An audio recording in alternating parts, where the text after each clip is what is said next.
Olá, muito bem-vindo ao Empowercast. Eu sou Flávia Lorenzetti, host do podcast. Esse podcast que traz para vocês mensagens de empoderamento, que traz ajuda para você no empreendedorismo, que traz aí o corte de caminho que você precisa para você fazer aquela mudança ou mudar a sua percepção de coisa que você nem sabia que você precisava. E hoje eu tenho o prazer de receber aqui a Amanda Pires. Ela é advogada e ela vai tratar de muitos assuntos que a gente pergunta aqui bastante. Eu recebo muitas essas perguntas, inclusive quando a gente está nas mentorias.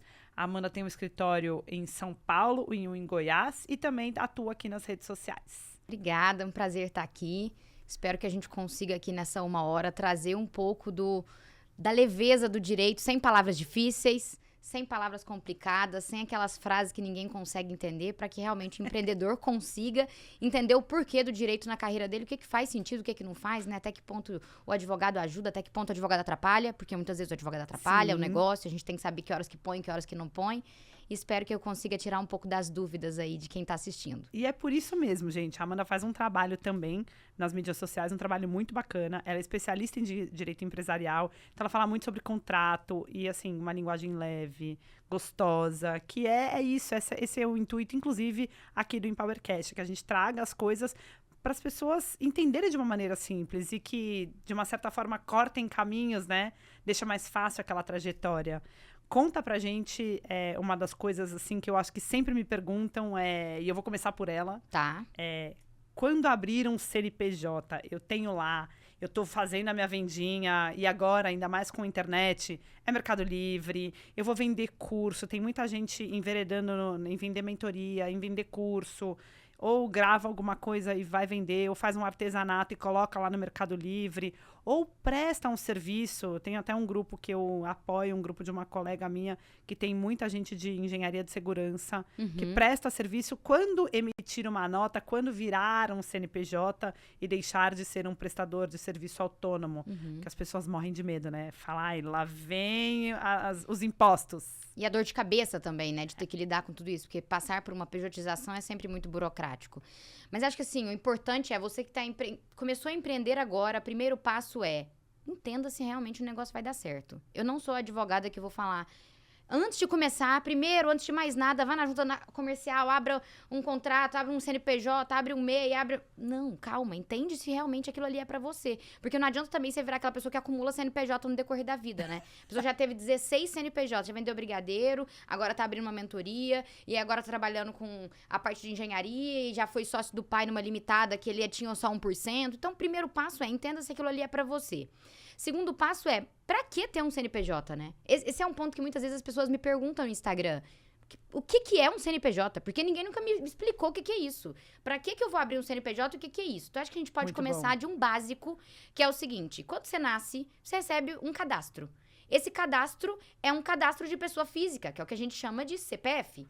Sim. Assim como quando você nasce, você tem um cadastro para você ser regularizado, quando a empresa nasce, ela precisa de um número para que ela seja regularizada, para que ela seja acompanhada, para que você pague seus impostos e alguém fiscalize isso. Esse cadastro, assim como eu tenho na pessoa física o CPF, na pessoa jurídica eu tenho CNPJ.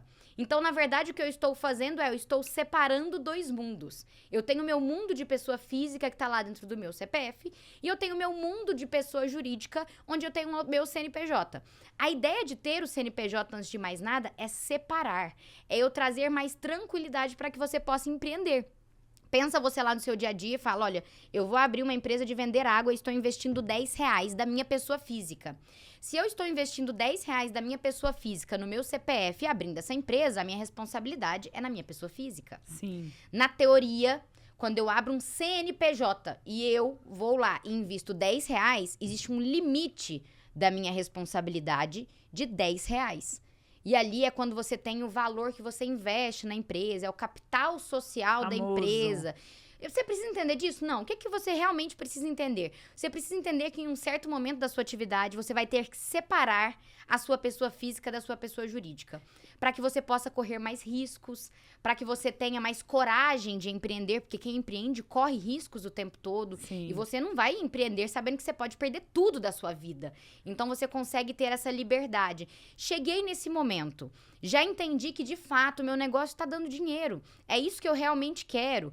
Passei por um próximo passo em que eu preciso dar mais força pro meu CNPJ, eu preciso dar confiança pro meu cliente. O CNPJ passa, lógico, uma sensação de confiança, ainda mais nesse mundo digital, né, Flávia? É uma empresa, né? Você olha dentro do Instagram, tem uma empresa que tá te vendendo uma roupa. Se ela te manda um Pix de pessoa física pra você comprar online, você compra? Não. Eu não compro. Eu não compro. Eu não compro. Pode ter a logo que for ali, uma logo famosa, pode ser filial. Não vou comprar. Me parece um golpe. Sim. Isso é um diferencial. O CNPJ, além de trazer benefícios fiscais, que aí, né, vai chegar um momento que vai ter que emitir nota fiscal, a situação vai ficar um pouco maior, sua demanda é maior. Então, além dele trazer essa possibilidade de redução fiscal, trazer essa confiabilidade, ele ainda vai trazer essa separação entre a sua pessoa física e a sua pessoa jurídica. E o que você recomenda quando separar? Porque às vezes a pessoa começa lá, vamos pegar a venda do brigadeiro que você falou, que eu adorei isso, é isso. Empreendedor é muito ideudo, né? Então vai surgindo ideia, a pessoa vai montando empresa, abrindo CNPJ, fazendo logo, e às vezes vai morrendo ali. Quando você considera que é o momento, é um X de faturamento, é quando ela começa a ter mais clientes, qual que seria aí o momento ideal? Eu falo muito porque o caso que eu te falei dos projetos, às vezes a pessoa fatura 12 mil reais por mês. Vale a pena ela abrir um CNPJ? Porque ela está faturando 12 mil, vendendo um projeto aqui, outro ali. Ou ela precisa abrir um CNPJ quando ela abrir 50. Uhum. Na minha visão, o que vale a pena é o que você trouxe aqui, da segurança. Eu vou vender para a empresa grande vai querer um CNPJ. Acho que muito mais do que o valor que você está lucrando, o mais importante é o que você quer alcançar como próxima etapa. É muito difícil, por exemplo, que um escritório de advocacia e vários advogados não possuem empresa. Por mais que as pessoas falam, nossa, não esperava. Muitos advogados não possuem um CNPJ. Mas chega um momento que você vai prestar serviço para uma grande rede de hotelaria, por exemplo. Essa rede ela não pode te contratar se você não emitir uma nota fiscal, se ela não tiver ali regulamentado o serviço que você prestou. Como é que ela vai declarar isso dentro da contabilidade interna dela? Então, você começa a travar seu próximo nível de atuação. Então, chega um ponto do empreendedorismo que nem é só atrelado ao valor, ele é atrelado realmente à sua evolução. Você só vai evoluir se você investir na criação de um CNPJ. É uma burocracia necessária. O mundo, ele vai te exigir isso, os seus concorrentes vão te exigir isso, os seus compradores, seus clientes, seus fornecedores vão começar a te exigir isso, de um modo que ou você faz ou você está fora do mercado.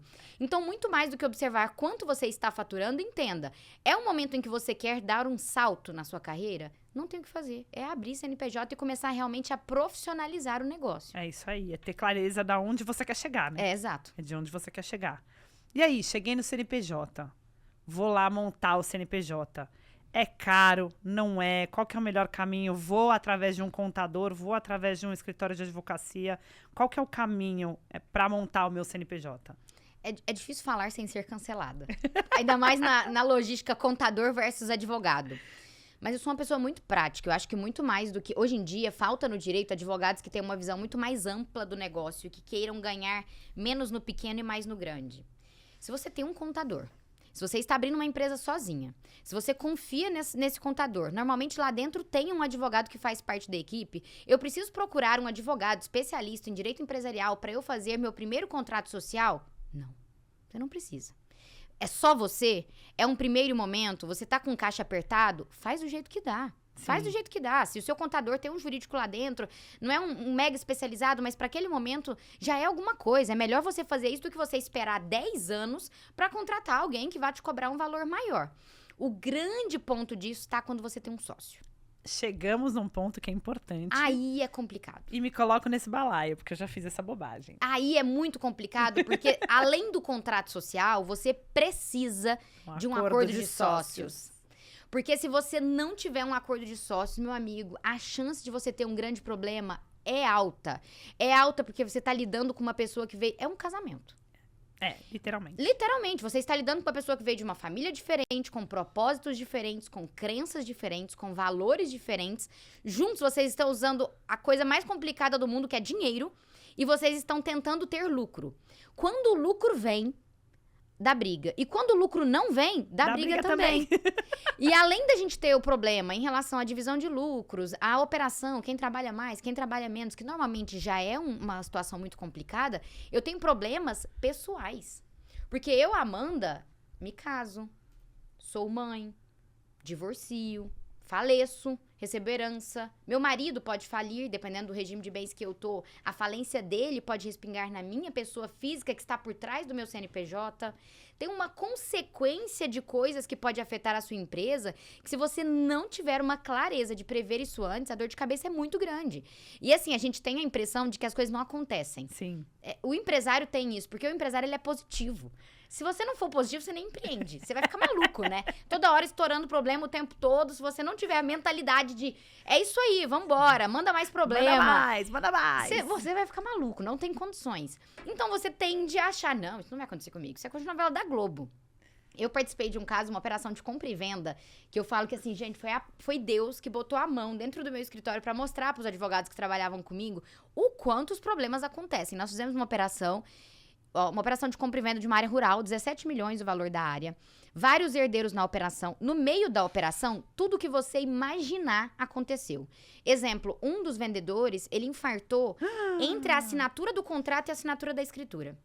Nesse meio tempo que ele infartou, ele tinha assinado o nosso contrato, mas ainda não tinha assinado a escritura para transferir a propriedade, os herdeiros dele vieram para negociação, porque ele estava no hospital, não tinha lucidez, né? E os herdeiros não concordavam com a operação que o pai tinha assinado. E a gente tinha um problema ali no meio, que era a corretagem dessa operação ficou por fora. Porque não quiseram colocar na documentação. Virou uma briga em relação à corretagem, uma briga de herdeiros. No final das contas, ele faleceu. Então, a gente teve, no meio dessa operação, uma interdição. A gente teve, no meio dessa operação, uma briga com corretagem. No meio dessa operação, a gente teve uma saca de soja que despencou. E no meio dessa operação, a gente teve um falecimento. E um divórcio. Um outro sócio, um outro vendedor divorciou. E aí eu falo, tá vendo? Aconteceu com a gente dentro do nosso escritório. Estava na nossa alçada. A gente assinou, foi uma aula de direito. Finalizou, mas nem eu nunca tinha visto tantas coisas acontecerem assim, uma atrás da outra. Gente, acontece. Não pague pra ver. Se você tem um sócio, sente e regularize cada passo da atividade de vocês a partir de agora. Isso é legal da gente falar, o acordo de sócios, porque você tocou num ponto bem legal, porque eu vejo muito isso acontecer, que é o empreendedor, ele tem uma ideia, aí ele chama uma pessoa próxima que ele acha que vai dar certo ali. Fala, a gente se dá bem, você tem uma visão boa, eu faço A, você faz B, vamos juntar e vai dar certo. E aí começa tudo muito motivado, aí eles vão lá no contador, abrem ali o CNPJ e a história vai indo. Vai indo, vai indo. E aí, por mais que tenham sido definidos papéis, porque aí nessa história você define papel no boca a boca, né? O aperto de mãos, tá aqui, você faz isso, eu faço aquilo, tá tudo caminhando. E aí você mesma trouxe aqui. E aí o negócio começa a dar dinheiro ou a dar prejuízo, né?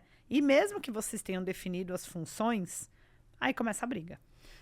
O acordo de sócios aqui, para as pessoas entenderem exatamente o que é importante constar nesse acordo de sócio, que as pessoas têm que pensar nesse pré-passo aí, colocar a função, colocar o que cada um faz, quanto cada um ganha de dinheiro, como é que você recomenda? Legal. Vou dar um passo para trás. Se você está num cenário como esse, talvez o passo anterior seja, antes de abrir a empresa, cogite um contrato de parceria. Que é um documento particular onde você tem sua empresa, eu tenho a minha, ou você está no seu CPF, eu estou no meu CPF, e nós estamos juntos como parceiros em um negócio. E aí lá no contrato eu vou falar, olha, nós não temos vínculo empresarial um com o outro, não temos vínculo trabalhista um com o outro, nós somos parceiros. Nós podemos ser parceiras, por exemplo, em uma operação de mentoria, onde parte da mentoria será minha, parte da mentoria será sua, a gente vai dividir numa proporção que a gente combinou no nosso contrato, e a gente não tem um CNPJ comum. Como é que vai ser feita, por exemplo, a emissão de nota fiscal? A gente vai separar isso. Entra parte do seu CNPJ, parte vai vir diretamente pro meu. A gente cria essa regra do jogo em um contrato particular. Amanda, deu super certo. Agora a gente quer contratar, as pessoas estão querendo contratar a Amanda e Flávia como sócias. Aí sim, eu vou chegar em um momento em que eu vou cogitar abrir uma empresa, Amanda e Flávia. Mas eu já fiz um teste no contrato. Então, isso é um ponto muito importante. Se você ainda não está sentindo a firmeza, se você ainda não conhece a pessoa, porque muitas vezes eu conheço você, não é? Num bate-papo, em um podcast, fomos em uma mentoria juntas, nos conhecemos, mas a gente não sabe como é que a outra entrega, né? Eu sou uma pessoa extremamente rígida. Pontual com absoluto. Eu sou chata com trabalho. Não é todo mundo que vai dar certo. Exigente, não é chata, não exigente. Não é todo mundo que vai dar certo. Tem gente que vai entender como é exigente. Tem gente que vai falar, Amanda, é insuportável no trabalho. Então tem que ter esse teste antes. Faça um contrato de parceria, que é um contrato particular. Eu não dependo da abertura de um CNPJ ali até então. As coisas podem fluir e aí depois a gente evoluir. evoluiu. Realmente abrimos aí nosso CNPJ, viramos sócios. O contrato de sócios é o momento em que eu tenho que lavar roupa suja mesmo. É aquela hora que você fica incomodado de estar conversando sobre tanta catástrofe. Exemplo, nós abrimos nosso negócio juntas, Sim. estamos fazendo uma mega mentoria. Somos sócias. E aí, em um certo momento, eu te falo, Flávia, eu quero engravidar. E aí você fala, legal. E eu falo, mas eu quero tirar uma licença maternidade de 6 meses da nossa mentoria. E durante os próximos 6 meses você vai tocar sozinha. Aí você fala, não, Amanda, sim, eu entendo. Você tem realmente que ficar 6 meses. Mas eu sozinha, o mínimo que você tem que fazer é pagar alguém, então, pra te substituir. Porque eu não consigo tocar sozinha, eu tenho minha vida. Eu tenho que tocar meus negócios, eu não consigo. O negócio vai quebrar se você sair 100% da operação durante 6 meses. Você não tinha me falado isso lá atrás. Então, isso é um ponto. Caso algum dos sócios fique acima de X meses fora da operação, deverá ser abatido no lucro mensal dele o valor para a contratação de um terceiro que possa suprir a atividade mínima dele. Porque senão vai haver o quê? Um descompasso muito grande, você vai ficar extremamente sobrecarregada, já acabou ali, já deu aquela esfriada na relação em que você sempre vai ter uma sensação de que eu tô em dívida com você. Porque você trabalhou 6 meses a mais. E aí, durante aqueles 6 meses, parece que tudo acontece também, né? Vira uma dor de cabeça. Porque vira foco, né? Isso pode acontecer de modo intencional, né? Eu posso, por exemplo, escolher engravidar. Isso pode acontecer de modo não intencional. Eu posso ter um AVC. Sim. E aí? E se eu tiver um AVC, qual é o limite de tempo que você, Flávia, vai suportar sozinha? E durante quanto tempo os lucros vão ser divididos de modo igual? Em que momento que eu tô fora da operação, depois de quanto tempo, você vai chegar no ponto de, é melhor eu tirar a Amanda. Chegamos em um ponto em que é melhor eu voltar a ser uma limitada unipessoal, vou ter uma empresa só minha. E aí a Amanda vai ficar, vou pagar um valor aqui pelo que ela tem, né? Vou fazer uma distribuição e vou retirá-la. Se eu estiver, né, impossibilitada de falar com você, estou em um hospital com quem responde por mim? Eu tenho um jurídico que responde por mim? Não. É meu marido que vai responder por mim? É minha mãe? Minha contabilidade vai responder por mim? Tem que ter alguém para responder por mim. Poderes é um negócio muito importante. Quem tem o poder em cima de qual área? Sim. Porque, às vezes, eu tenho uma noção muito legal de gestão, mas eu não entendo do negócio em específico. Então, você deu o exemplo do pessoal que trabalha na área de engenharia. É muito comum que eu tenha um engenheiro sócio de uma arquiteta. Sim, sim, sim. A arquiteta pode dar pitaco na parte da engenharia? Ela tem poder de voto em relação a isso? Não, porque não é técnico. Mas você tem que fixar isso desde o começo, porque senão, 50-50. Vira aquele negócio toda hora. 50-50. 50-50. 50-50 é a tragédia do fim da negociação. Então, alguns pontos precisam ser pré-determinados. Quais pontos? Depende muito do seu negócio. Então, lá no estado de Goiás, por exemplo, eu trabalho muito para clientes do agronegócio. Sim. Lá eu tenho uma logística de safra e safrinha. Então, eu vou ter que prever coisas relacionadas à falta de chuva, à compra de insumos, à falta de fluxo de caixa. O que acontece se o banco, no ano seguinte, não entregar dinheiro pra gente? A gente vai deixar de receber? Não vamos distribuir dividendos? Sim. Né? Isso é um ponto muito importante, porque às vezes no pessoal, eu estou muito bem financeiramente e a Flávia não. Ou a Flávia está muito bem e eu não. Eu falo, eu preciso pegar dinheiro da empresa. E a Flávia fala, não, é hora de reinvestir. É hora de deixar ali quietinho. E aí a Flávia falou isso porque ela tá cômoda no CPF dela. Mas eu tô com o meu CPF mega apertado, eu preciso de dinheiro. E a Flávia quer investir na empresa, eu preciso manter meu CPF. Mais uma vez eu vou ter aquele descasamento de realidade. Tudo isso, gente, precisa estar dentro de um acordo de sócio. E pra fazer esse cenário todo, vocês, quando a pessoa chega pra vocês têm como se fosse um checklist e vai fazendo, você já pensou nisso, naquilo? Porque é um mundo, né? É um mundo, não é? É um mundo completamente específico para aquele caso. Não tem como ter um modelo. Porque o seu negócio é o seu negócio, e o seu sócio é o seu sócio. Não tem uma outra Inclusive a dedicação pessoa. de tempo, né? Porque cada um vai dedicar um X de tempo, cada um vai dedicar a sua expertise, cada um... E aí, eu até tava vendo outro dia, eu tava num treinamento, mas a gente tava falando sobre isso, que é até a retirada, porque aí, às vezes, a pessoa fala assim, não, vamos dividir tudo por igual. Aí, mas tem um que faz uma parte mais operacional e que trabalha muito mais, igual um camelo.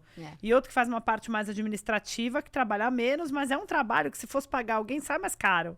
E aí, como é que você precifica isso, né? A gente estava até falando que o conselho seria as pessoas olharem o valor que uma pessoa dessa paga de salário no mercado, quanto ela ganha, para contabilizar. Em relação à parte do acordo de sócio, nem sempre a gente vai fixar isso, porque isso é muito volátil. Teoricamente, ali eu tenho que fixar coisas que são mais fixas no longo prazo, né? O dia a dia de valores, eu consigo determinar isso no fluxo da empresa. O legal é eu ter uma regra geral. Então, eu me preocuparia muito mais na hora de ter essa conversa com esse empresário, por exemplo, de pensar no sucessório dele. Então, por exemplo, Flávia faleceu amanhã. Flávia tem filhos? Flávia vai deixar... Ela tem um testamento? Na Flávia não tem filhos. Tá, ela tem pais vivos? Tem. Qual a idade da mãe da Flávia? Bom, a mãe da Flávia pode entrar para dentro da nossa empresa? A gente quer a mãe da Flávia aqui dentro? Não, não queremos. Então, eu preciso, dentro do meu contrato social, com o meu acordo de sócios, ter uma regra criando qual vai ser o padrão. E não só pensando em barrar a entrada da mãe da Flávia, mas eu preciso pagar para a mãe da Flávia. Porque, às vezes, ela precisa desse dinheiro para enterrar a Flávia. Sim. Parece trágico, mas é verdade. Mas é verdade. Eu não posso travar o dinheiro. Então, eu preciso pensar em quantas parcelas eu vou liberar esse dinheiro para que os herdeiros da Flávia recebam a parte que era de direito da Flávia. Porque pode ser que a minha regra seja, Flávia morreu, acabou. Acabou. Eu não quero mais ninguém da linhagem. Dela já foi. E pode ser que a minha estratégia seja, por exemplo, uma empresa familiar, onde a ideia é, Flávia faleceu, eu vou pegar todos os sucessores herdeiros dela e vou trazer para cá, eles vão trabalhar com a gente na operação. Tudo isso tem que ser pensado, isso vai estar atrelado. Isso é muito mais importante porque é um negócio mais emocional. Sim. O valor do dia a dia, se eu tiver os valores da empresa, o acordo de sócio e o contrato social alinhados, isso vai ficar fluido. Então, quando eu tiver reuniões, eu consigo ir levando isso em consideração. Eu consigo sempre lá no meu contrato falar, olha, nós vamos sempre tomar por base valores de mercado. Eu coloco uma regra geral. No dia a dia, o valor de mercado da Flávia é 150 mil reais por mês, eu vou adaptar. Hoje em dia, antigamente era 150. Hoje em dia, a Flávia valeria 300 mil. Eu preciso adaptar. Sim, então, eu vou fazendo esse negócio um pouco mais volátil. Mas essa conversa nossa com o empresário, ela é muito individual, porque muda o sucessório, por exemplo. Sim. Antigamente, há 10 anos atrás, quando eu estagiava, a gente tinha um padrão muito igual ao sucessório. Muito era igual. Copia e cola? Era tudo igual. Todo mundo era casado na comunhão parcial de bens ou na comunhão total de bens. Todo mundo tinha 2, 3 filhos. Todo mundo queria ter filhos. Hoje em dia, a maioria dos meus planejamentos envolve pessoas que não têm filhos. A maioria dos meus planejamentos envolve pessoas que já se casaram 3, 4 vezes. Que ela tem um enteado, que ela tem 2 enteados, que o enteado mais velho trabalha na empresa da madrasta e assim vai indo. Então, assim, as coisas, a organização do que nós chamamos de família mudou completamente. Então, cada negócio é um negócio. Porque a operação de uma sócia que tem 2 filhos, ela é casada na comunhão total de bens, ela é uma. A operação de uma sócia que não tem filho e é casada na separação total de bens é outra, completamente diferente. Porque o sucessório dela é outro. Muito provavelmente eu tenho um perfil de pessoa diferente. Sim. Eu tenho um perfil de uma pessoa que provavelmente focou na carreira. Então, provavelmente ela tem mais patrimônio. Então, provavelmente ela já pensou em um testamento. E eu preciso entender se o testamento dela tá alinhado com o que a empresa tá fazendo. E aí, as coisas vão se desdobrando, assim, num diálogo que realmente tem que ser interpessoal. É enorme. Assim, eu tô chocada. Já tô querendo acabar o podcast e fazer uma consulta. É muita coisa, né? A gente fica... É muita coisa. E acho que o meu Instagram veio muito por conta disso. Porque acho que o direito, ele é tão burocrático. O advogado fala com palavras tão difíceis que muitas vezes as pessoas não sabem que ela tem um problema. Não, eu vou te falar, a pessoa cansa antes dela ouvir, porque ela não vai conseguir interpretar. Ela fica assim, hã? E aí se sente burro, né? Tem hora que eu assisto coisas de direito da minha área que eu falo, gente, não tô entendendo nada. Você tem que voltar e colocar na velocidade 0,25. Pra ouvir de novo. E termo em latim. E falar, mas gente, da onde tá vindo tanta complicação num negócio tão simples?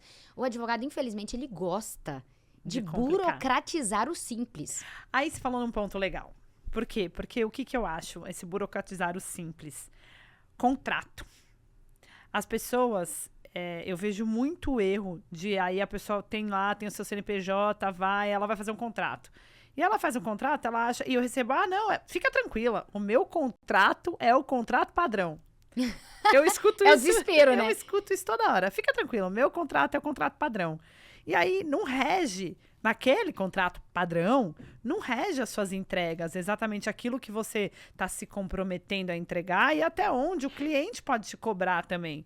Porque o contrato, na minha cabeça, é o que eu vivo falando também para o empreendedor, que não é para também se vender barato, assim. Se vender barato, que eu digo é, não vou fazer tudo que o cliente quer. Porque também tem que ter o limite do que o cliente não pode exigir de você. Sim. E ele tem que estar ali no contrato antes de vocês começarem a prestação de serviço ou a venda do produto, né? Uhum. quais pontos são importantes, porque eu vejo muita gente, eu falo contrato padrão, eu dou risada, porque a maioria dos contratos é contrato padrão mesmo. Ela, é objeto, fulano com ciclano, é um contrato de prestação de serviço. Mas ninguém fala em prazo. Nada, ninguém fala, rescisão. Nada. Sabe, vou até dar uma dica. Não sei se eu já falei isso no meu Instagram, mas tem uma coisa que é legal que você falou, que é: você tem que agradar o seu cliente, mas tem que ter um limite. A gente faz uma coisa lá no escritório que é o seguinte: eu conversei com você me falou o seguinte, Amanda, eu sempre entrego pro meu cliente em um prazo de 5 dias. Eu falo, ótimo, vamos fazer o seguinte, vamos colocar um prazo de 7. Você entrega no de 5. Coloca no seu contrato um pouco mais pesado do que realmente você faz. Você vai mostrar pro seu cliente que você entrega mais do que estava no seu contrato. Isso é uma jogadinha de contrato que é importante ter também. Óbvio. De você chegar e falar, olha, eu falei que eu te entregaria em 10, mas eu tô te entregando em 3. Olha a valorização que tem o seu serviço em relação à celeridade. Mas o que não pode acontecer é você colocar no seu contrato que você entrega em 3 e seu cliente querer te exigir em 1. Ou você colocar no seu contrato que você faz em 5 e você me entregar em 50. É isso aí. E por que isso acontece na maioria das vezes? Porque o contrato é padrão. Porque o contrato é um modelo que você arrumou não sei aonde, você pegou de um amigo seu. Normalmente, os conselhos fornecem contratos. Então, assim, o conselho de odontologia vai lá e fornece um modelo. Padrão. Mas não é... Mas assim, o conselho também, ele não tá entregando pra você copiar e colar. Pelo amor de Deus, edita o contrato que o conselho te mandou. Faça o mínimo, pelo menos, né? E aí as pessoas pegam exatamente aquele modelo e reproduz. Aí tá lá, objeto. Eu vou fazer implante. Aí você vai lá, mas o que você fez? Eu fiz harmonização facial. Mas é meu amigo... Como é que eu executo? Tá escrito que você fez implante. Como é que eu chego para um juiz e executo um contrato desse? Não tem lé com cré.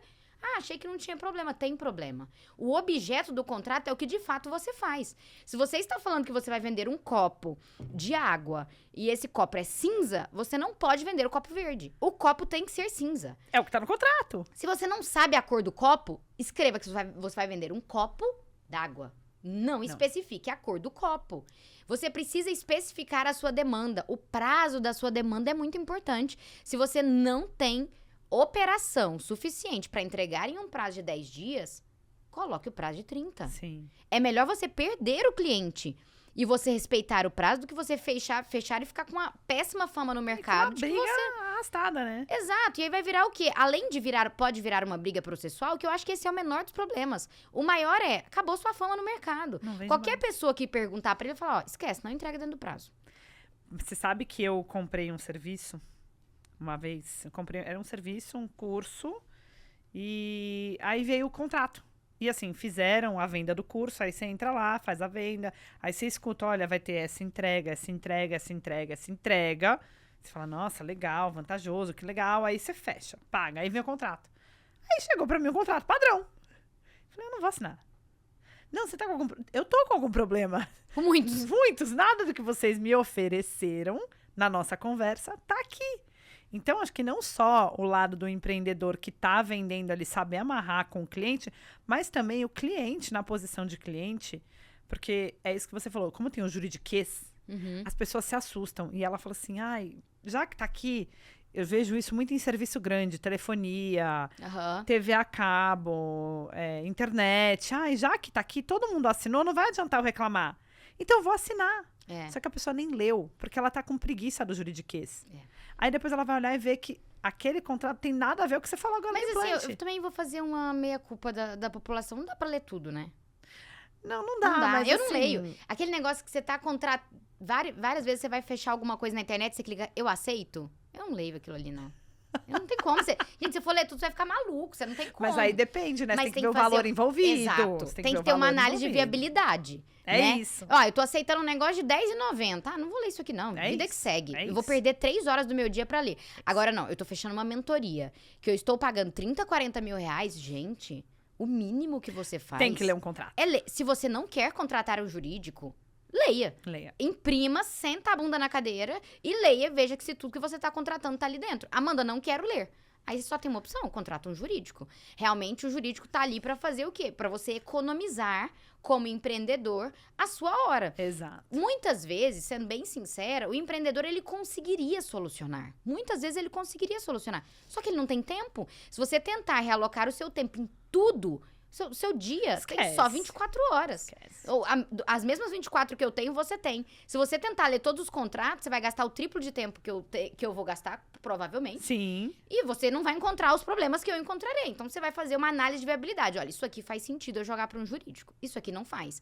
Amanda, eu preciso contratar, estou abrindo uma empresa. Preciso contratar um jurídico para tudo? Não, para de doideira. Você vai ficar, vai falir. Jamais. Você vai pontuar, eu preciso de um contrato modelo pro meu negócio? Eu contrataria. Cheguei em um certo momento, tô abrindo um CNPJ, sou médico, sou arquiteto, engenheiro, dentista, profissional autônomo. Você precisa ter um contrato para se resguardar. Em especial quem lida com expectativas. É isso. Cirurgião plástico, né? A parte de odontologia hoje que trabalha com estética. Sabe o que é legal você falar de estética? Eu vejo muita gente... Porque abre-se o mundo e vão abrindo-se as possibilidades, né? E as oportunidades. E com a história da harmonização facial, muito consultório de dentista começou a fazer, porque foi permitido pelo conselho. A gente tem biomédicas que estavam acostumadas a trabalhar antigamente só com estética ou com validação de exames, né? Com exames radiológicos e tal. E aí começa a trabalhar aí já na estética e você vai mexer no rosto da pessoa. Aí também abriu um novo mercado, Natália Beauty abriu um novo mercado das benditas sobrancelhas, que aí você faz a micropigmentação. E aí eu vejo muitas pessoas tratando isso como mais um serviço, que você foi no salão, e aí, igual você pintar o cabelo, eu acho que até pra... Eu já tive problema, já tive corte químico no cabelo. Aí eu falo, acho que até pra você pintar o cabelo, às vezes, você deveria estabelecer, porque você pode entrar em uma... ali na prestação de serviço, que às vezes o cabelo ainda as pessoas deixam pra lá. Mas imagina você mudar o rosto da pessoa. Não, ainda mais nesse mundo que a gente trabalha muito com imagem, né? Nós, por exemplo, produzimos conteúdo. Se eu vou em um profissional e de repente eu saio de lá com meu rosto deformado, eu tenho um problema real. Eu tenho um problema real. E até que ponto esse profissional ele é responsável financeiramente por isso? O contrato tem que ter um limite disso. Não dá pra deixar aberto pra vir um outro advogado entrar com uma ação e de repente você vai à falência no seu negócio por conta de um erro. E assim, Amanda, você tá defendendo o erro? Não, eu estou dizendo que se você é empreendedor, saiba, erros acontecem. Acontece. Erros acontecem. Você vai errar. Você vai errar. Todos nós erramos um dia. Você vai errar. E o importante é, esteja preparado financeiramente, documentalmente, para que nesse momento em que você errar, você erre rápido. Você levante rápido e solucione rápido. Que você tenha um mecanismo dentro da sua empresa, uma cláusula dentro de um contrato que você fala, olha, eu errei, o meu mecanismo é esse, e além do que está previsto no contrato, eu vou te dar isso, isso não foi para o judiciário, ninguém ficou sabendo, a vida seguiu. Você tá teve resolvido. um problema? Teve. Não tem como você apagar aquilo. Mas pelo menos esse negócio não reverberou. Você resolveu, né? Resolveu. Você minimamente... Ficou no mundinho. Minimamente você indenizou. Esse é o legal da parte contratual, da parte empresarial, que é você conseguir resolver fora do judiciário. Porque dentro do judiciário isso demora 3 anos. Você tem custas processuais. Você tem uma pessoa julgando que você não sabe se vai analisar o caso com a maestria do que os seus advogados estão analisando. Exato. Esse negócio vai a público. Daqui a pouco você tá no Fantástico. A verdade é essa. De repente tá um quadro lá com erros e você tá lá dentro. Se você consegue apagar esse incêndio, né? E aí, fazendo até analogia, as suas mentorandas trabalham com isso. Você consegue minimizar esse negócio rápido, isso é excelente pro seu negócio. Você precisa realmente errar rápido e solucionar rápido. É isso. O contrato faz com que você consiga fazer isso. Por que muitas vezes as pessoas falam assim, fulano de tal investiu em contrato, mas nunca teve problema? Claro, tem um contrato. A ideia é essa mesmo. A ideia é essa. A ideia é que você tenha um contrato para que, quando o problema vier, ele ser a base da solução do problema. É seu escudo, né? É seu escudo, ele tá te Ótimo. defendendo. Eu falo que o contrato é o escudo pra gente estar protegido do que pode vir. Porque num caso desse que a gente falou de um projeto, às vezes você assinou o projeto, mas aí pegou fogo, não foi nem por sua causa. Mas de repente, se você não tem um contrato ali que tá dizendo que você só assinou o projeto, que você não é responsável pela instalação que você fez, pode ser que respingue em você. Exato. Você tá nesse risco. Quando você tem um contrato, você tem uma expectativa alinhada. Então, vou dar um exemplo aqui. A gente tá dentro de um estúdio e aí aconteceu uma catástrofe e o estúdio pegou fogo. Depois que a gente sair, por Depois favor. que a gente sair. E essa gravação se perdeu. E você perdeu o seu dia de trabalho. Você já tinha convidado uma pessoa para estar aqui. Tem várias pessoas por trás das câmeras que estão trabalhando aqui. Quanto custou esse episódio que não foi ao ar? Suponhamos que você tivesse trazido uma pessoa que nunca mais vai vir novamente. Você perdeu todos os cortes. Aquilo era muito importante para sua atuação. No seu contrato, com o local que você está hoje, tem uma previsão dessa? Porque é importante que eles tenham, porque precisa ter um limite. Ele não Sim. pode ser eternamente penalizado por um erro, mesmo que a culpa do fogo seja dele. Não dá pra ele pagar com a casa que ele mora. É isso aí. Tem que chegar um momento que esse negócio tem que acabar. É isso E aí. se não tiver um contrato, não acaba. E vai de geração em geração. É quando você vê esses processos que você fala, nossa, você acredita, já viu essa história? A mãe do fulano de tal fez não sei lá o quê, e o fulano de tal tá recebendo uma penhora. Você acredita que eu conheço uma pessoa que a mãe dele faleceu, ela quebrou uma empresa, e aí recaiu sobre ele, e ele teve que se separar da mulher, fazer um divórcio mesmo, porque estava recaindo sobre ela. E aí eles estavam juntos ainda, mas se separaram, porque estava continuando aquela bola de neve, já estava respingando na empresa dela, que não tinha nada a ver, que era da mãe, que faleceu até... É mega Antes deles comum. Eu casarem. hoje atendi 2 médicas com esse caso. Postei hoje de manhã no meu Instagram. Uma delas falando que ela teve um relacionamento duradouro e ela falando, nossa, eu deveria na época ter entrado com pedido de união estável. E a gente foi pesquisar, esse rapaz faliu. Se você pede a união estável, você não tem a comunhão, a comunicação só dos bens. Você tem do passivo também. Se ela tivesse pedido a união estável, ela estaria dentro dessa falência. E a sócia dela, que é médica, provavelmente estaria junto nesse bolo. Porque olha a chance de alegar, por exemplo, que a clínica era uma lavagem de dinheiro, era um grupo econômico. Gente... Como é que eu explico que esse dinheiro não veio aqui nessa operação? Então, de repente, você está dentro de uma bola de neve. Realmente precisa existir documentos e até nessas relações interpessoais de pensar em casamento, em união estável, porque as coisas todas se comunicam, o direito ele é muito macro. Sim. Se você não olhar o direito como macro, e isso é um erro de muitos advogados, não analisar o amplo da situação, você acaba que vai entrando numa espiral de problemas. E isso que você fala é muito legal, porque quando eu falo para as pessoas quando elas vão casar, que o casamento, ele é um contrato. E eu falo, esquece. O mais bonito do Código Civil, mas é um contrato. Esquece, assim, existe a parte romântica? Existe. Existe a festa, existe, mas na hora que você vai ali assinar o papel, é um contrato. Totalmente. Você tá fazendo Inclusive, um está na contrato aba de vida. contratos, tá? Dentro é do isso. código, o casamento é um contrato mesmo. Ele tá na ordem de contratos. É um contrato de construção de vida.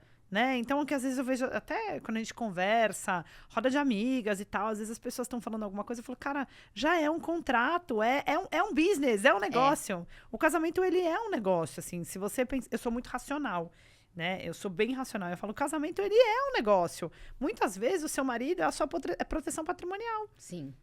Pode ser a sua proteção, você representa tantas outras empresas e o seu marido é a sua proteção patrimonial, de repente. Então, assim... não deixa de ser. E as pessoas têm que ter um olhar realista, às vezes, da coisa. Análise, escolha de regime de bens, né? Antigamente, nós tínhamos o regime da comunhão total de bens. Então, nossos avós, todos eles casaram na comunhão total de bens. Em um certo momento, isso mudou. E o regime oficial virou da comunhão parcial de bens, que é o que tem hoje.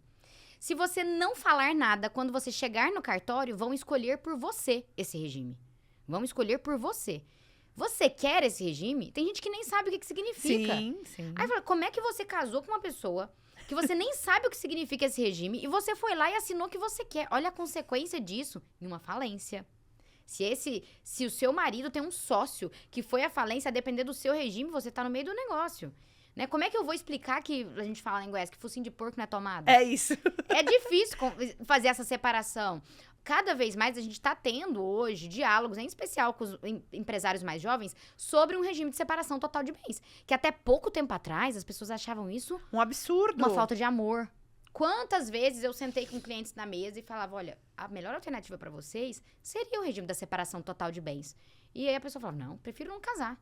Se é pra entrar assim, eu prefiro não casar, porque realmente romantiza a parte que não é o lado romântico. Não é romântico, o lado gente. romântico é lá a festa, o evento, os votos. Aqui, realmente, é uma operação empresarial, é um contrato que precisa ter limites. Né? As pessoas não pensam, será que eu quero que, se eu falecer, que meu marido, que vai estar vivo e pode casar de novo, esteja morando na casa que era da minha avó? É isso. Porque hoje vocês estão juntos, tá todo mundo bem. E Você não as sabe o dia de pessoas só amanhã. pensam também no divórcio. Mas tem o lado do falecimento, que tem regime de bens também no falecimento.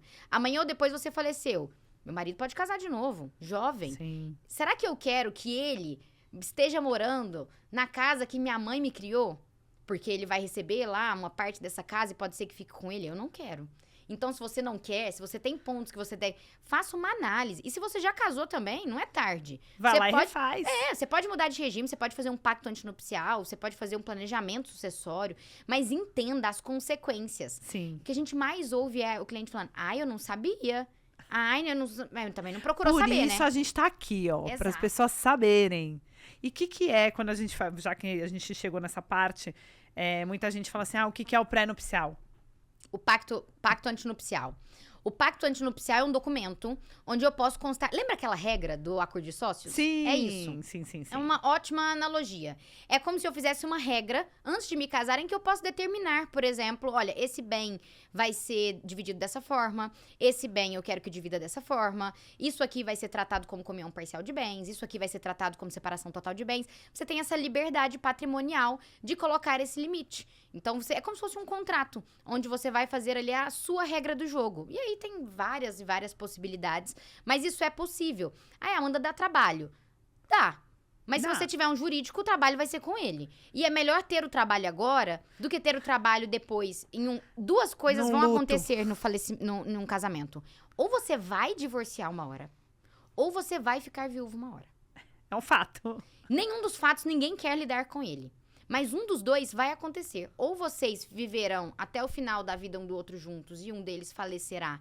E aí vocês vão viver um processo de inventário, um sucessório, se não fez um planejamento. Isso depende do seu regime de bens. O que você escolheu lá naquela hora que você não leu será determinante, inclusive na parte de imposto. Quando você estava super apaixonada, Exato. com 20 anos. E às vezes o que você escolheu é ruim pra você mesma na parte de tributo. Ou você vai uma hora, por algum motivo, se debruçar em cima de um divórcio, e aí você vai ter de novo aquele problema que você ignorou lá atrás. Então, fato é, o problema vem.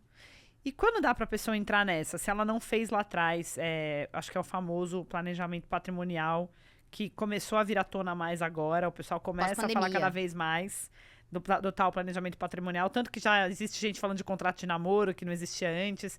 Eu ouvi no rádio outro dia que o número de contratos de namoro no Brasil aumentou absurdamente. Sim. Então, assim, quando que é o momento de fazer esse planejamento, de realmente fazer esse planejamento patrimonial? Porque também, às vezes, a pessoa fala assim, eu ouvi falar, eu quero fazer um planejamento patrimonial. A pessoa não terminou nem de pagar o carro ainda.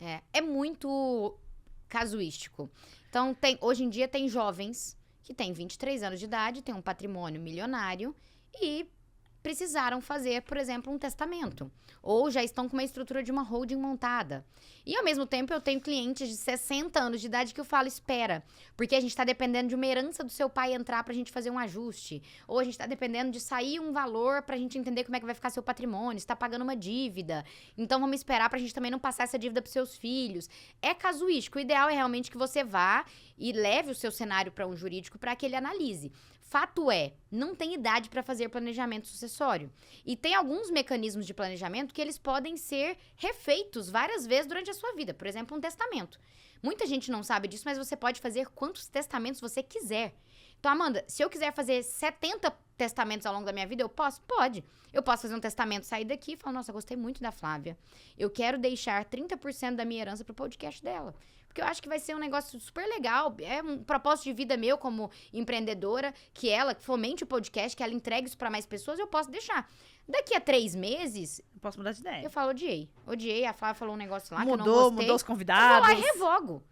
E o planejamento via testamento, ele é muito barato. Ele é o planejamento mais barato. As pessoas acham que testamento é mega caro. Não é. Testamento é o planejamento mais barato que a gente tem. A estruturação de um planejamento com transferência de propriedade, ela é mais burocrática. Eu tenho impostos para pagar. Sim. Eu tenho cartório para pagar. Normalmente eu preciso de um contador. Eu preciso de um jurídico empresarial, um sucessório, um tributarista. Aí já é para um momento em que eu tô mais maduro na minha vida. Eu já entendi meu cenário, eu já sei que eu não quero ter filhos, eu já sei que eu não quero ter mais filhos, ou eu não vou me casar de novo, ou eu casei e não vou separar, eu tenho certeza absoluta. E aí você já tem um cenário um pouco mais estável e fala, não, agora eu já vou começar a transferir meus bens para os meus filhos. Então, talvez seja um momento em que a sua mãe ela já comece a pensar nisso. Nossa, eu não quero deixar o inventário para minha filha.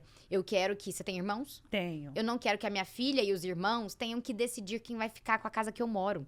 E eu sei que pode ser que dê uma dor de cabeça, então eu vou fazer o seguinte, eu já vou passar 1/3 para cada um. Isso é legal. Quando que é o momento de entrar nisso? Porque eu acho que muita gente das nossas gerações agora vão passar pelos pais aí começando a envelhecer, né? E aí as pessoas às vezes vão deixando. E aí eu vou falar, minha avó não tinha um dinheiro no banco, não tinha bens, não tinha nada. A dor de cabeça que é para se tornar um inventariante, para conseguir mover este pequena quantia de dinheiro no banco, eu vou falar, é uma burocracia que tá me dando tanta dor de cabeça. Que dá vontade de largar de mão, Dá vontade de largar de mão e falar, toma, deixa o banco ficar com isso. Eu tô fazendo uma operação agora de renúncia de propriedade. Aí, tá vendo? Eu tenho um cliente que está renunciando, ele não aguento mais. Eu não quero. É muita dor de cabeça. Não quero. É muita dor de cabeça. Quando que é o momento? Porque, assim, às vezes, as pessoas têm muito esse lado emocional, né? Tem um lado, ai, mas parece eu vou falar... Parece que eu tô pedindo a morte, Parece que eu tô pedindo a morte, falar disso, falar daquilo. É Eu já sou uma pessoa mais racional, então lá em casa eu já falo assim, eu falo, gente, já vamos decidir aí quem vai ficar com o quê, porque eu não quero ter que brigar com os meus irmãos, eu não quero ter que fazer nada depois, se a gente fizer antes, e eu posso estar falando bobagem, mas acho que fazendo antes é até mais barato. A gente tem 2 pontos muito importantes que eu sempre falo pro cliente, que é, o primeiro, sanidade. Não tem como eu falar em planejamento se a pessoa não estiver lúcida. Isso é muito doloroso, porque você tá, às vezes, correndo contra o tempo. Eu tenho muita gente que entra em contato comigo e fala, meu pai tá com Alzheimer, ele não lembra mais, vamos fazer o planejamento? Não tem como. Agora não tem como. Não tem sanidade, não tem lucidez, eu não tenho validade para fazer esse negócio. Então, não dá para esperar, né, o momento, o ápice da vida. Tem que ser realmente um planejamento. Quando vai ser o momento em que o seu pai, a sua mãe pode estar sem lucidez? Não sei. Então, realmente não tem como que ser saber. Um estágio de planejamento. O segundo ponto é, se você estiver pensando em economia tributária, a hora é agora. A gente acabou de ter a reforma aprovada. Vários e vários estados vão subir o valor do imposto que incide lá no inventário, por exemplo, que é o tal do ITCMD. Tem estado que chama ITD, tem estado que chama ITMD, cada estado abrevia de uma forma. Mas esse imposto, ele vai subir em alguns estados. Aqui em São Paulo, por exemplo, esse imposto vai subir. Se esse imposto sobe, quem faz hoje paga menos do que quem vai fazer daqui a 5 anos. Do que quem vai fazer, muito provavelmente, daqui a 2. Esse negócio deve acontecer o ano que vem. 2020. Então, assim, se você fez hoje, você já fez um planejamento maravilhoso. Você já pagou muito menos do que se, por exemplo, sua avó não fizesse nada, porque ela faleceria daqui a 10, 15, 30 anos, ela pegaria aquela taxa tributária lá da frente, aquele percentual lá da frente. E tributo, né, eu nunca vi reduzir. Você já viu? O dia que vê, vai aumentar. Não tá mais aqui. Vai aumentar. Então, quanto antes você faz, melhor você pega uma alíquota sempre melhor. Sempre você tem mais fôlego pra organizar. Você não precisa fazer tudo ao mesmo tempo. Muita gente não sabe disso, mas minha avó tem 4 casas. Posso fazer uma esse ano? Uma daqui a 2 anos? Legal. Pode. Legal. Uma com usufruto, outra sem usufruto. Legal. A gente vai moldando isso de acordo com o fluxo de caixa da família também. E vai entendendo, às vezes eu quero vender uma, então vou deixar essa pro final. Se vender, eu tenho dinheiro líquido pra pagar também as outras coisas. Então você vai fazendo esse negócio mais adaptado. Sim. A melhor hora, ideal é agora. Realmente é que você faça, todo mundo faça o mais rápido possível. Mas tem pessoas que realmente não estão nem num estágio maduro ainda. Aí eu indicaria um testamento, que é um negócio mais fluido. É rápido. Testamento, assim, você fechou hoje, daqui a 15 dias você tá assinando. É sigiloso. Gente, que rápido. Ninguém sabe que você assinou. É impossível alguém saber sequer que você fez. Então, suponhamos que você queira fazer um testamento e não quer contar pro seu marido. Sim. Ele nunca saberá. Vai saber. Só vai saber depois que você faleceu. O testamento fica guardado lá no cartório, é sigiloso, né? Lógico, o advogado que te assessorou vai saber, mas mais ninguém. É só. E, daqui a 3 anos, quero mudar? Revoga. E como você vê... provavelmente faz parte do seu dia a dia, como é que você vê as famílias fazendo essa abordagem para ter este tipo de conversa? Porque é isso, acho que a pessoa começa a achar que é uma coisa, ai meu Deus, tá querendo que o pai morra, a avó morra, o irmão não sei o quê. Vocês têm alguma indicação para isso? Vocês fazem esse tipo de abordagem? Como é que é isso? Não, eu não faço esse tipo de abordagem de modo inicial. Tá. Essa conversa, ela tem que ter vindo de casa. Mas o que acontece com muita frequência é, a primeira pessoa que eu atendo não é o dono ou a dona do patrimônio. é o herdeiro. É verdade. Porque é quem tá preocupado, porque é ele que sabe que a dor de cabeça vai ser dele. E normalmente esse ponto com os pais, ele vem ou no fiscal, né, no financeiro, no tributário, de falar, pai, nós não temos fluxo de caixa para pagar isso aqui. Se nós tivermos que pagar 8% em cima desse valor, nós não temos liquidez. De onde eu e meus irmãos tiraremos R$1 milhão líquido para pagar esse imposto? Nós não temos, pai. Nós vamos perder tudo que você construiu. Então, ou esse diálogo vem através da dor no bolso, ou esse diálogo vem na briga. Que é o seguinte, pai, eu não quero brigar com meu irmão e hoje, com você vivo, nossa relação já não é legal. Eu já não tenho uma relação legal com a minha cunhada. Eu já não tenho uma relação legal com o meu cunhado. Ele vai falar na cabeça do meu irmão, ele vai falar na cabeça da minha irmã. Tudo que a gente construiu enquanto família vai ser quebrado por conta de uma casa. Sim. Se você faz em dia, você já determina, olha a paz na família que você vai criar, né? Olha o quão mais harmônico vai ficar esse legado que você quer deixar, ele realmente deixa. A gente consegue conviver em paz. Então, normalmente, quando vem nesse sentido. Acontece muito, muito, muito quando eu tenho filhos de casamentos diferentes. Tá. Então, aí eu tenho um cenário em que, olha, esse filho talvez não tenha tanto contato com esse. Né? Os pais são diferentes, as mães são diferentes, a criação é outra, porque não conviveu tanto um com a família do outro, vai dar choque. Um tava dentro da operação, o outro não tava. Né? Eu tenho um filho que é herdeiro, o outro é sucessor, né? Na rede social hoje fala muito disso. Sucessor é aquele que está dentro do negócio, que vai te suceder na empresa. E aquele que não tem nada a ver. Qual vai ser o papel dele? Eu vou deixar ele aqui dentro, ele vai receber uma cota lá. Então, lá na realidade do agro, eu tenho um filho que é engenheiro agrônomo, eu tenho um filho que é médico. Tem como eu botar os dois dentro da operação? Não tem como. Não dá. O rapaz que é médico, ele não vai entender qual que é o tipo de soja que eu tenho que comprar para a próxima safra. Jamais. Né? Se ele opinar, ele vai opinar errado. Né? Pode ser que ele tenha uma especialidade, mas a gente tá falando aqui de uma regra geral. Sim, sim. Então, o pai e a mãe precisam ter essa visão. Sempre eles terão? Não. Às vezes eu tenho clientes que o planejamento sucessório é, vamos tentar só organizar a casa e espera, vai vir inventário. Porque o pai e a mãe não quer. Sim. E aí, nesse cenário, o que a gente faz? Organiza os contratos. Ah, meu pai tem uma sociedade de boca com um tio meu. Pera, vamos fazer um contrato então. Vamos deixar organizado o que cada um deve pra cada, porque depois que falece é o que mais tem. Ah, mas ele me Aparece até o Zé da devia esquina R$500 pra mil reais. cobrar. Mas da onde que devia? Não tem documento, não. Eu vendi uma vez uma égua pra ele, e aí vai virando umas operações assim que você fala, gente, mas quando foi isso? Ah, não. Foi em tal data e a gente combinou que a correção ia ser de acordo com a saca de soja. Você fala, como assim? Oi? Como é que eu vou habilitar esse negócio no inventário? Então, às vezes, o planejamento é só organizar a casa. É pegar as matrículas desse imóvel e ver o que tem de pendência.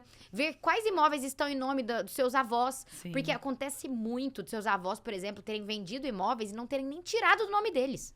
Não duvido. Muito. Então, minimamente, vamos entender, vamos levantar tudo que tem no nome dos avós, dos seus pais, vamos organizar a casa. Isso aí já é um ótimo planejamento sucessório. Se a gente tivesse que fazer isso dentro de um inventário, provavelmente eu gastaria 2 anos. Em um planejamento sucessório, 2 meses. Caramba. E o financeiro?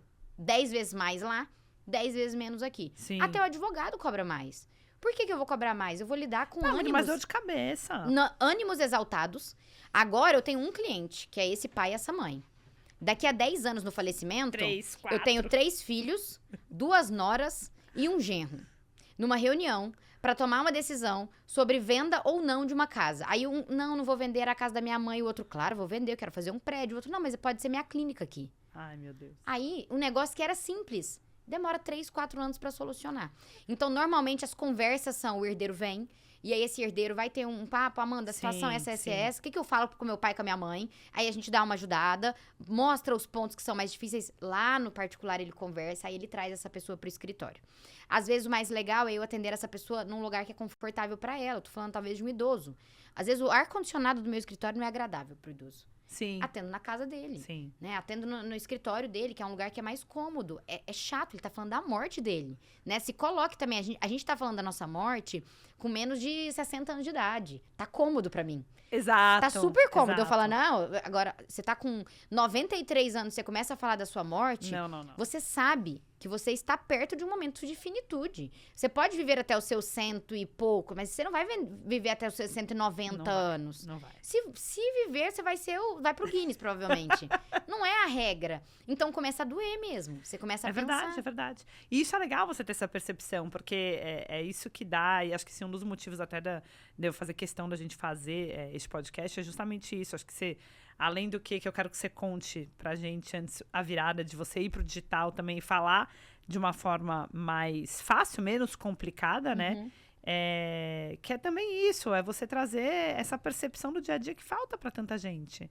Né? E você saber lidar com o momento como uma experiência de atendimento. Porque não deixa de ser. Não é só o juridiquês. Eu vejo que tem muito advogado, às vezes, que vai ali na... Você devia até dar aula para outros advogados, porque vai no seco ali, ó. Pá! Vai no seco, pega e fala assim, pá! É isso aqui. Cara, você tá lidando com um momento difícil da pessoa, né? Você tem que pesar a mão. O seu cliente, ele tá tendo uma experiência ali, emocional desconfortável. Completamente desconfortável. Inclusive, é muito comum, às vezes, as pessoas que trabalham comigo, que estão lá no meu escritório, os outros advogados, também fazem captação. E às vezes eles fazem um atendimento, eles falam, Amanda, fulano não retornou ainda. Naquela ansiedade de fechar, eu falo, calma, é um negócio difícil de maturar. Você pensa, você tá pegando todo o seu patrimônio, você está entregando na mão de um advogado desconhecido, que até então você não conhecia, você está confiando nessa pessoa, você está confiando nos seus filhos, nas suas noras, nos seus genros. Você precisa ter cláusulas para você não deixar isso tão vulnerável. E, ao mesmo tempo, você precisa conversar com ele sobre isso. Então, imagine que eu resolvo colocar no meu planejamento uma cláusula de incomunicabilidade. Onde eu falo, olha, eu vou deixar... A Flávia é minha filha, eu vou deixar esse copo para ela. Mas eu não quero que esse copo se comunique com o marido da Flávia. É duro eu virar pra Flávia e falar, Flávia, explica lá pro seu marido que eu não quero que comunique. Às vezes o marido da Flávia absorve bem. Às vezes o marido da Flávia vai absorver muito mal. Ele vai falar, mas depois do falecimento ele não quer? Ele não gosta de mim? Achei que ele me amasse. Ele é meu sogro. Ele é avô dos meus netos. E vai virar um negócio emocional. Então, calma, tem um tempo de maturação mesmo. É normal que tenha. E muitas vezes o advogado em início de carreira, ele não entende isso. Eu já tive essa aflição com o planejamento sucessório. De falar, mas o cliente não voltou, ele volta daqui a 6 meses. Tá amadurecendo, né? Tá amadurecendo. Tá digerindo. Aí vai lá, cai e quebra a perna, aí volta. Aí fala, eita, sou finito mesmo. Demora. Muitas vezes a gente atende cliente, ele fala assim, mas se eu morrer, eu vejo isso. Eu falo, se não. É a única certeza que a gente tem. Você vai morrer. É difícil aceitar. Mas você vai, eu vou. E a gente não sabe a ordem. Isso que é pior. Sim. Porque eu posso fazer um planejamento e o seu filho ir antes. E primeiro. E eu preciso ter um mecanismo para isso também. Então, a gente tem que pensar em todas as nuances desse negócio. E tudo é desconfortável. Não tem nenhum cenário disso aqui que seja confortável. Nada. Sim. Todos os cenários são muito desconfortáveis. E talvez você não queira lidar com isso. E tudo bem. Não vai lidar. Então, vamos pensar o seguinte. Não, eu falo até como cliente, né? O cliente vê, ele fala, Amanda, não quero. Eu não quero ter essa conversa com os meus filhos. Me dói. Eu não me sinto bem. Então, vamos fazer o seguinte. O planejamento vai ser o tal do organizar a casa. Vamos arrumar os contratos. Vamos pensar, talvez, um seguro de vida. É um método alternativo. Deixar um dinheiro líquido para eles poderem pagar esse imposto. Sim. Né? Vamos fazer um planejamento menos agressivo. Vai solucionar todo o problema? Não, mas não vai te deixar desconfortável. Que é o mais importante, né? É isso. E como é que você decidiu? Porque eu que ficaria aqui, mas a gente já vai encerrar 1 hora para ficar gostosinho de ouvir. Mas eu vou te falar que acho que vale a gente ou marcar uma live de tirar dúvidas. Acho que vale esse papo. Uma live de tirar dúvidas, o pessoal manda pergunta, a gente marca uma live. Vamos. Ou marcar um segundo papo também. Como é que foi a virada de ir pro digital e entender que precisava simplificar? Porque você fala de uma forma muito simples, que entra no nosso ouvido, entra no ouvido do leigo, que não está ali debruçado nos livros, de uma forma muito fácil. Eu comecei a estagiar na Defensoria Pública quando eu fazia faculdade. Então, eu lidava com um público muito leigo. E eu via que muitas vezes, quando eu pegava esse processo, ele não era fixo, né? Cada hora um estagiário passava por esse processo. E eu fazia sucessório lá. Então, eu pegava inventários que estavam 40 anos parados. E aí, às vezes, eu olhava e falava, gente, mas por que esse negócio tá 40 anos parado? Não tem porquê. Tão simples. E aí, eu sentava com o herdeiro e eu via que o negócio não se resolveu porque ninguém, em 40 anos, parou pra explicar pro herdeiro o que estava acontecendo. As pessoas não entendiam o problema. Não entendiam. E aí, eu pedi um documento, ela vinha ali, entregava um outro documento, aí marcava daqui a 2 meses, porque a fila de espera era gigantesca. E aí, durante a pandemia, não tendo como ter contato com o cliente, eu tinha aberto o escritório, eu abri um quadro que na época chamava Descomplica AP, que a ideia era de falar de um modo geral sobre direito, de um modo descomplicado, para que as pessoas conseguissem entender. Porque isso está no seu dia a dia, não tem como você fugir. Sim. E em vez do advogado explicar, ele afasta. Você começa a ouvir advogado e você fala, meu Deus, não vou entender nada que essa pessoa tá falando. E aí a ideia no início era falar sobre coisas de tudo, assim. Então a pessoa me mandava perguntas aleatórias e eu respondia. Com o passar dos tempos, eu fui nichando cada vez mais pra minha área de atuação, porque eu entendi que ali tinha um potencial muito grande para aquela pessoa que me ouvia virar cliente final. Sim. Porque ela começava a entender que ela tinha o problema. Porque a falta de conhecimento, muitas vezes, faz com que você nem saiba que você tem um problema.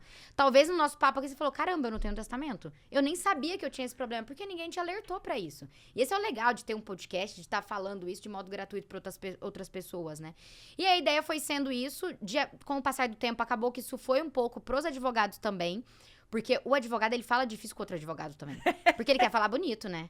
Aí ele usa o latim. Quem fala mais bonito que e aí, então, quando tem um advogado falando mais simples, os outros advogados falam, pera lá, eu posso aprender com uma pessoa que é meu concorrente. Sim. E aí eu consigo consumir. E aí, muitas vezes, essa pessoa começa a captar clientes pra mim e a gente vira parceiro.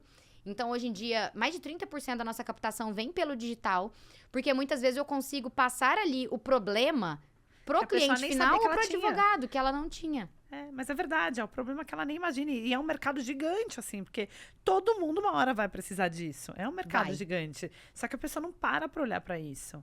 E foi, inclusive, o que chamou a atenção. Eu falei, que legal, que bacana, né? Trazer esse conteúdo pra cá justamente dessa forma, simples, descomplicada. E o direito, ele é muito amplo. Pensa, a gente começou falando de o que é um CPF, o que é um CNPJ, e a gente tá falando na morte. A gente fez toda a trajetória aqui, né? A gente abriu a empresa, a gente fez um acordo de sócios, casamos, divorciamos, agora tá todo mundo falecendo. E tudo isso é um mesmo direito. Que se não for tratado de um modo muito simples, a vida vira uma burocracia muito pesada pra quem não é dessa área. Porque é difícil e é pesado pra mim. Que sou especialista em direito empresarial, que trabalho com planejamento sucessório todo dia, que tenho uma equipe, que faça essa análise emocional. Imagina, pra quem não é dessa área, pra você empreendedor que tá na correria e que tá tendo que lidar com o falecimento do seu avô no meio de uma operação. É difícil. É difícil. É difícil. É difícil. Olha, antes da gente encerrar, eu sempre peço para os nossos convidados deixarem aqui uma mensagem final. Se essa mensagem pudesse chegar aí para todas as pessoas no mundo, se isso aqui fosse um amplificador para você deixar essa mensagem. Eita, no ao vivo, assim? No ao vivo, no pega de jeito. Eu tenho uma frase que eu gosto muito, até esses dias eu fui no podcast da minha irmã, eu acho que eu falei sobre ela, que acho que sobre o empreendedor, para mim, faz muito sentido, que é tudo uma questão de manter a mente quieta, a espinha ereta e o coração tranquilo. Ai, maravilhosa, gente. Que o empreendedor, ele tem que tentar. Dá certo? Não. Na maioria das vezes, a mente não está quieta, o coração não está tranquilo e a espinha não está ereta, a lombar está pesando. Mas é muito mais no sentido de bola pra frente, né? Levanta, encara, porque o empreendedor jurídico, ele tem a mesma dificuldade do empreendedor médico, do empreendedor que tá dentro de uma grande empresa, que tá vendendo um brigadeiro, que tá apagando incêndio. Todo mundo tá dentro de uma mesma lógica, porque empreender são muitas vertentes ao mesmo tempo. É sempre desafiador. Se você não tentar manter essa balança, né, de equilíbrio, que em vários momentos ela precisará estar desequilibrada, no longo prazo você não aguenta. É isso aí. Porque a vida é desafiadora pra todo mundo, né? Dá trabalho pra todo mundo. E que bom, né? Graças a Deus. Eu adoro resolver problema. Eu também. Imagina. Gente, eu adoro. Você sabe o que você falou agora no podcast? Eu vou contar uma curiosidade, porque isso aqui é engraçado. Porque lá no escritório, tem dia que o mundo tá caindo, acontece tudo. Aí, na nossa sala tem uma varanda e eu coloco todo mundo junto no escritório. Aí, a primeira vez que eu fiz isso, a minha secretária era recente dessa empresa, ela tava sentada, eu abri a porta, assim, eu fui lá pra fora, eu fiz assim... Manda mais! Ela olhou pra mim e fez assim, que isso? Eu falei, se não tiver problema, a gente não tem trabalho, eu tô pedindo mais. A gente vive eu vou reclamar, e falam que reclamar atrai, né? Então deixa eu agradecer, né? Vamos mandar mais. Onde as pessoas te encontram nas mídias sociais, LinkedIn, Instagram, onde que as pessoas te encontram? adv.amandapires no Instagram, amandapires.com.br no site. Do site vai puxar pra tudo, LinkedIn, Facebook, em breve no YouTube, um projeto que vai sair. Muito em breve, espero ter você lá, daqui a pouco, a gente fala mais sobre esse projeto depois, mas no Instagram também tem link pra todos os lugares. A gente vai deixar aqui na thumb. Pessoal, muito obrigada. Se você gostou desse podcast, encaminha. Se você conhece aquela pessoa que tá precisando ouvir, que tá aí com complicação com o sócio, que já tá com os pais ficando mais velho e vê que a situação tá indo, encaminha para essa pessoa, vai lá, se inscreve no canal, ativa o sininho. Toda terça-feira, às 11 horas da manhã, um episódio novo para você aqui do Empowercast. Muito obrigada e até a próxima. Obrigada.